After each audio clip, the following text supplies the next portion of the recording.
శ్రీమాత్రే నమ. మీనరాశి వారికి జూన్ 16 నుంచి 30 మధ్యలో జరగబోయే పక్ష ఫలితాలు. మరి మీనరాశి వారికి సరే ఎప్పుడూ ఉన్న విధంగానే రాశి అందే శని గ్రహ సంచారం, దీనివల్ల చేస్తున్నటువంటి ప్రతి ప్రయత్నం కూడా చివరి నిమిషంలో ఆగిపోవడం, 10 రూపాయల పనికి 100 రూపాయలు ఖర్చు అవ్వడం జరుగుతూ ఉంటుంది.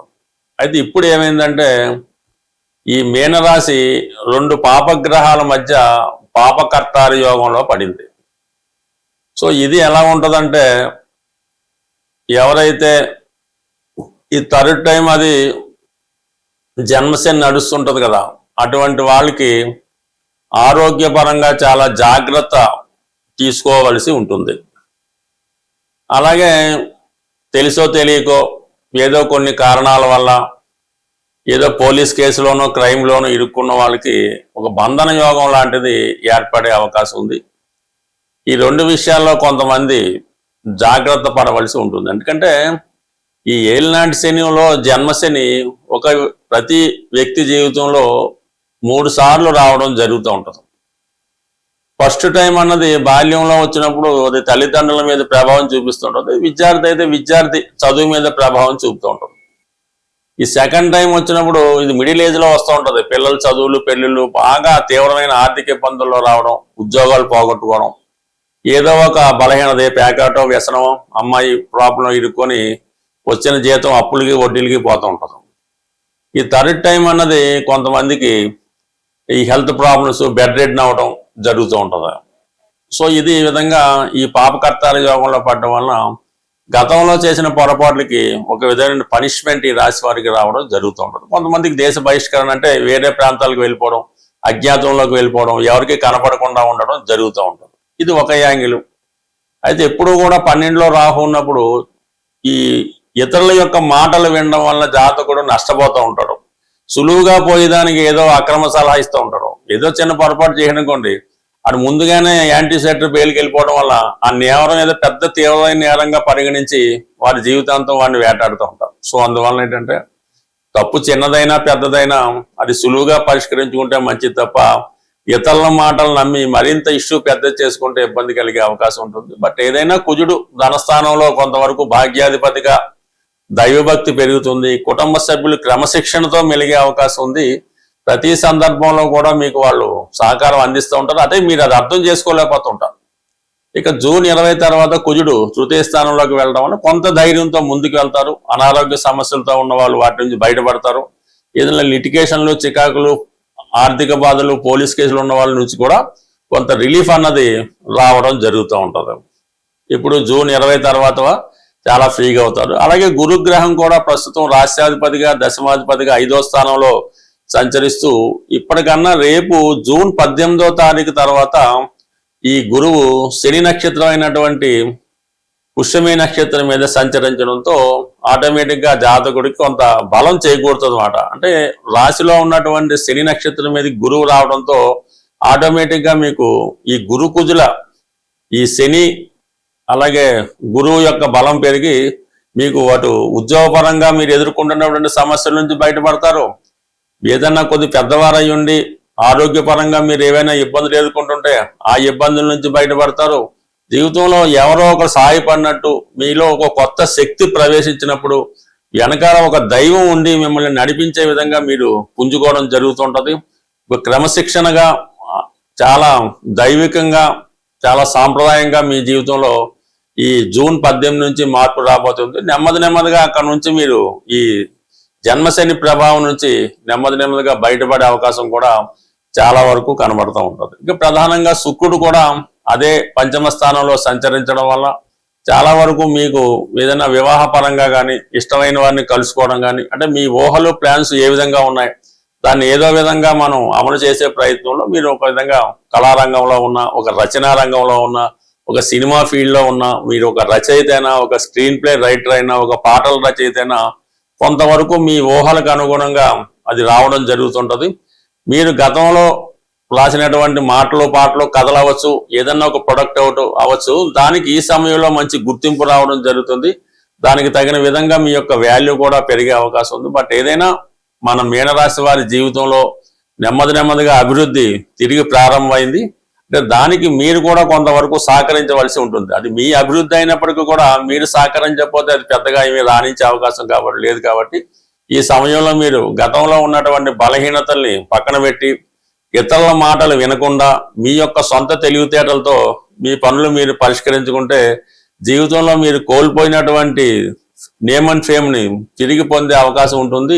ఈ పక్షంలో చాలా మంది ఆర్థిక పరమైన సమస్యలు ఉన్నాయి, అప్పులు పెరిగిపోతున్నాయి, మరి బాధ్యతలు సక్రమంగా మేము చేయలేకపోతున్నామని చాలా మంది విచారం వ్యక్తం చేయడం జరిగింది.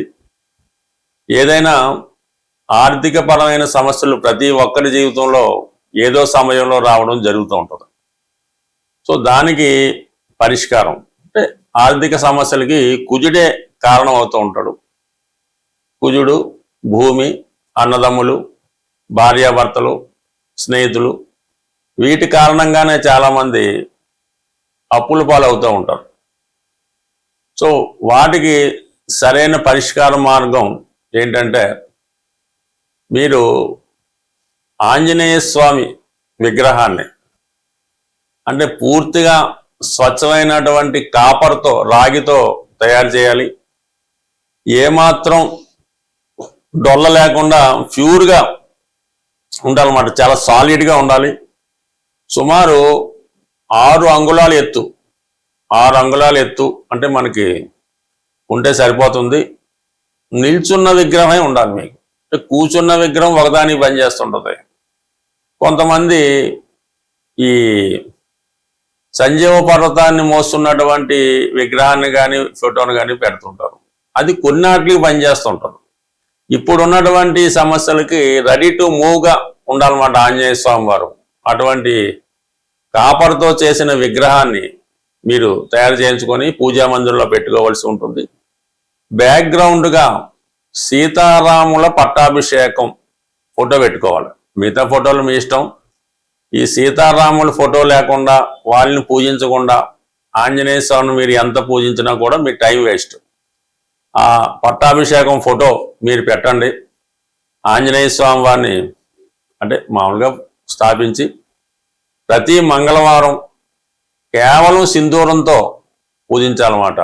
అది మీ యొక్క విగ్రహాన్ని దీన్ని బట్టి సింధూరంతో కొంతవరకు హనుమాన్ యొక్క అష్టోత్తరంతో ఏదో విధంగా ఆంజనేయ స్వామి వచ్చినా రాకపోయినా ఏదో విధంగా 108 సార్లు పూజించి మరి రామరక్షా స్తోత్రం చాలా ఇంపార్టెంట్ అన్నమాట. జీవితంలో ఎటువంటి కష్టాలైనా దూరం చేస్తూ ఉంటుంది.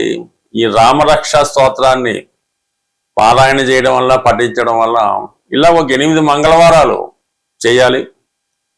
ప్రతి మంగళవారం కూడా మీరు ఎంత రుణం ఉంది, సుమారు మీకు ఒక 10 కోట్ల అప్పు ఉందనుకుందాం. 10 కోట్ల అప్పు ఉన్నప్పుడు 10 100 రూపాయల నోట్లు, అంటే 10 రూపాయల నోట్లు, అంటే 10 కాయిన్స్ మరి ఆంజనేయ స్వామి వారి పక్కన ఒక మట్టితో చేసినటువంటి హుండీ లాంటిది పెట్టి అందులో ఆ విధంగా ఆ సంఖ్య వచ్చేలాగా వేసుకోవాలి. 10 లక్షల అప్పు ఉంది, 10 రూపాయలు అందులో వేద్దాం. ఇలాగ మీరు ఒక 8 మంగళవారాలు ఆంజనేయ స్వామి వారిని పూజించుకోవడం వల్ల ఎంతో కొంత దాన్ని రెట్టింపు చేస్తూ వెళ్ళిపోవాలన్నమాట మీరు. అంటే అది మీరే ఎవరికి ఇవ్వక్కలేదు, హుండీలో కూడా వేయక్కలేదు. ఈ వారం మీరు 100 రూపాయలు వేశారు, నెక్స్ట్ వారం 200, ఆ నెక్స్ట్ 400, ఆ 800, అలాగే ఒక 8 వారాలు వీలైతే అప్పు తీరేదాకా కూడా ఆ విధంగా మీరు రెట్టింపు చేసుకుంటూ వెళ్ళిపోండి. అదే అవుతుంది, ఏం పర్వాలేదు. చివరికి ఒక ఫైన్ మార్నింగ్ మీ మొత్తం అప్పు తీరిపోయే అవకాశం ఉంటుంది. అది కొద్దిగా కష్టమైన, అంటే ముందులో ఈజీగా ఉంటుంది, తర్వాత ఆటోమేటిక్గా తీరిపోతుంటుంది. అయితే ఇందులో హుండీలో వేయడానికి మళ్ళీ మీరు కొత్త అప్పు చేయకూడదు. అది మీరు సంపాదించే ప్రయత్నమే చేయాలి. సపోజ్ ఈ వారం మనం 1 lakh వేయవలసి వచ్చింది, నెక్స్ట్ వీక్ 2 lakhs వేయాలి. సంపాదించే ప్రయత్నమే చేయండి, అంతే తప్ప మళ్ళీ దీన్ని అప్పు చేసి పెడితే మాత్రం ఇబ్బంది అవుద్ది. ఈ విధంగా అంటే మీ స్థాయిని బట్టి చేసుకోవడం వల్ల 100కి 100 రూపాయలు కొద్ది వారాల్లో ఈ రుణం అన్నది 100కి 100 రూపాయలు తీరిపోవడం జరుగుతుంది. దాని తర్వాత మీ యొక్క క్యాష్ బాక్స్లో కానీ మీరు ఎక్కడైతే బీరువాలో బంగారు నగలు పెడతారో అందులో ఒక చిన్న ఎరుపు రంగు క్లాత్ కొత్తది లైనింగ్ లాంటి తీసుకొని అందులో మీ యొక్క ఒక పిడికెడు కందులు శుభ్రమైన కందులు ఒక పిడికెడేసి చక్కగా మూట కట్టి మరి ఆ మంగళవారం రోజు ఆ కుజహోర జరుగుతుండగా మీ యొక్క క్యాష్ బాక్స్లో ఈ కందుల మూట పెట్టడం వల్ల ఈ రెమెడీ మీకు బాగా చక్కగా పనిచేసి మీకున్నటువంటి రుణ సమస్యలకి ఒక పరిష్కారం అన్నది 100% దొరుకుతూ ఉంటుంది.